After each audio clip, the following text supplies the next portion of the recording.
Welcome back to Buy or Sell, the series where you pitch me your predictions for the theme park world, and I either buy or sell them and explain why. If you want your idea considered for the next video, leave a comment below starting with buy or sell. In this episode, we look at what B&M could come up with next, if anything could be facing the axe at Kings Island anytime soon, and what Universal's Epic Universe means for the entire industry. This is Buy or Sell, episode 13.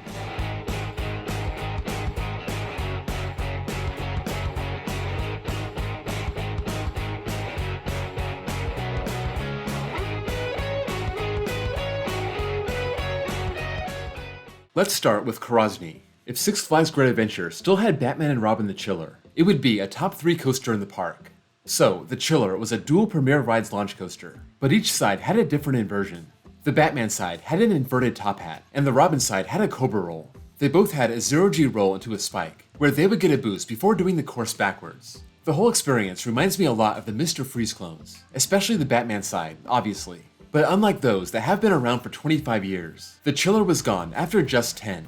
You could argue that this would be a top 3 coaster in the park, depending on your preference, but I'm selling this. I think everyone would rank El Toro ahead of it. But then you got coasters like Kingda Ka, Nitro, Jersey Devil, Bizarro, Superman. Chiller would probably be in that range, and personally, I would have probably ranked it 4th, behind El Toro, Nitro, and Kingda Ka. PD Kev. The first large-scale redesign using Titan Track will be Hurler at Carowinds. I'm selling this. Of all the great coasters that could use a large-scale Titan Track overhaul, I don't think Hurler is worth it. And honestly, I think Cedar Fair sees this also. We saw Cedar Fair invest in Titan Track for Wolverine Wildcat, but that was for Michigan's Adventure. There was no way they were going to remove that coaster with no plans on replacing it, so that investment made sense. Hurler has a terrible layout, and Carowinds is one of Cedar Fair's favorite parks, so it makes way more sense for them to RMC this, or get rid of it. I could see a major, semi-iconic coaster get the first major Titan Track overhaul, like Boulder Dash or the Boss. Hostile Kit. B&M builds a new model in 10 years. I'm buying this. B&M isn't known to sit back and rest on what they have.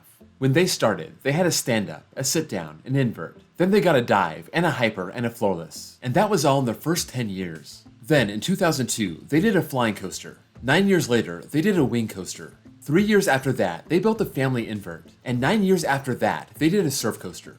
They're definitely running out of ideas, but they've still never gone more than 10 years without a new model. What it might be, I'm not sure, but I'm betting on B&M to surprise us. Undying Light. Kodoland expands too fast and ends up going bankrupt by 2035.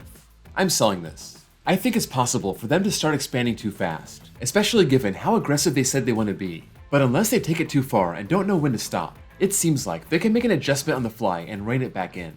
We'll see how many new rides they add every year. I can't imagine if they start doing one every year. That would be too much to overcome if attendance doesn't meet expectations. I think Kodoland is in a good location. Hopefully, they have smart people behind the scenes, and it will become another awesome park to visit in Texas. Fields Gravit. Eventually, GCI will only use Titan Track for their new coasters, and they'll retire their Woodies. I've been saying it for a while. I think wooden coasters will become more and more scarce. These may be cheaper than a steel coaster, but they require constant maintenance, and most parks out there probably don't want to deal with it. It seems like Six Flags has abandoned the idea of a wooden coaster. They haven't added a new one since 2009. Other chains are still doing it, but it's few and far between. I think Titan Track is very attractive to parks that want a wooden style coaster without the maintenance. And eventually, it'll probably make up most of GCI's new sales, but I don't think the wooden coaster will go away entirely. There will still be parks out there that want the true wooden coaster experience. Parks like Holiday World that embrace them and are willing to maintain them the right way. They're still out there and they won't go away. K'NEX and Hershey.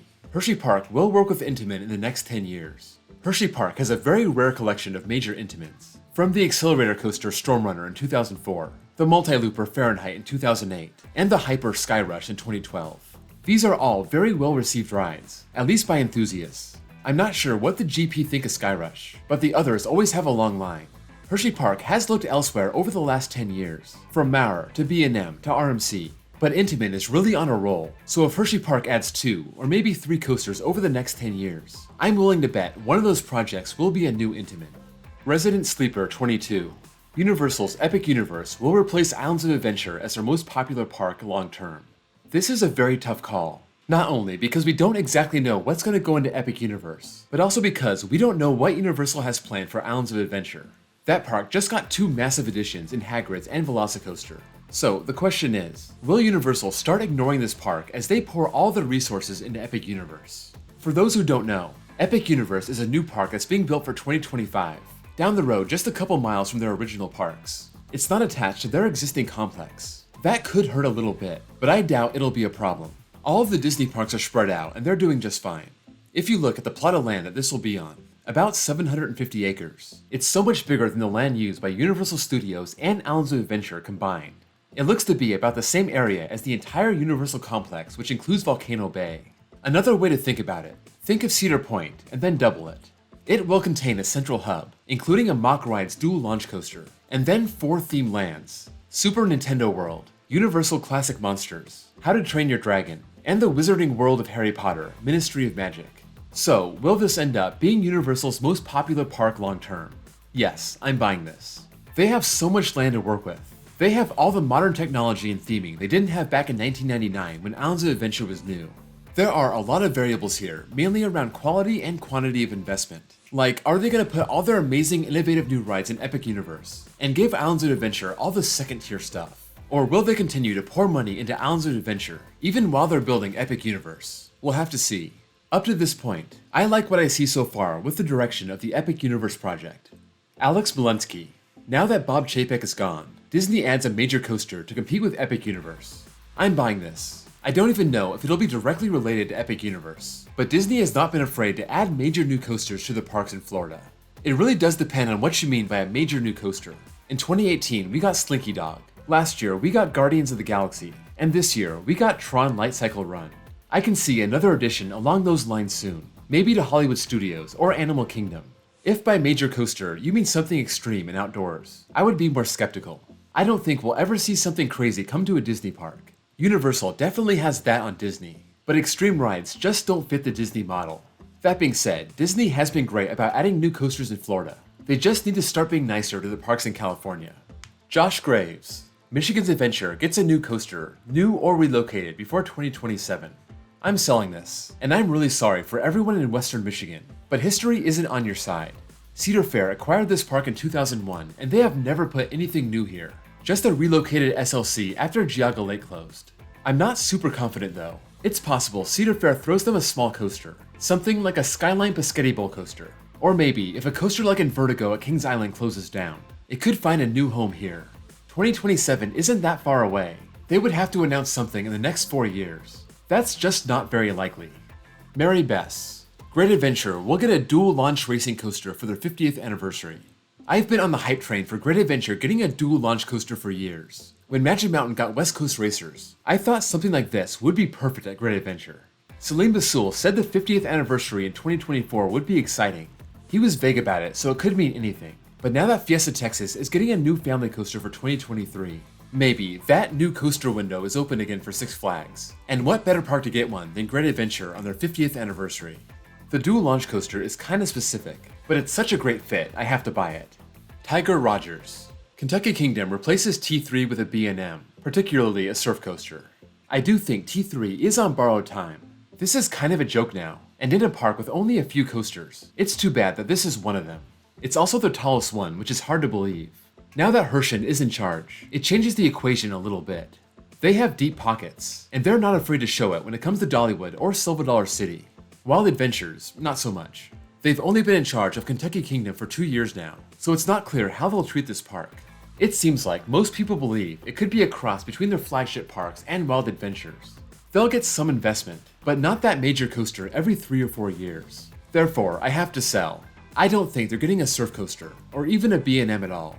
Those are expensive, and if they want a launch coaster, and I think they should target one as that's their biggest gap, they can get that done for cheaper with Vekoma.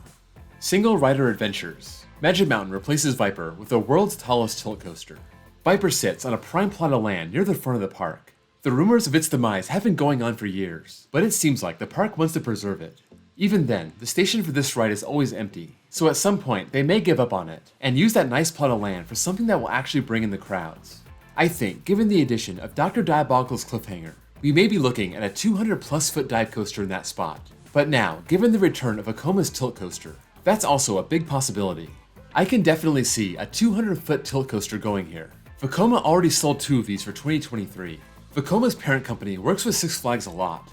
This would probably be cheaper than a B&M dive, so it's an attractive option. So attractive that I'm gonna buy this. Who knows how long Viper has left, but it won't last forever. When it's finally gone, the tilt coaster would be very marketable. XJ May. Kings Island doesn't close another coaster for the next 15 years. This is a very interesting topic.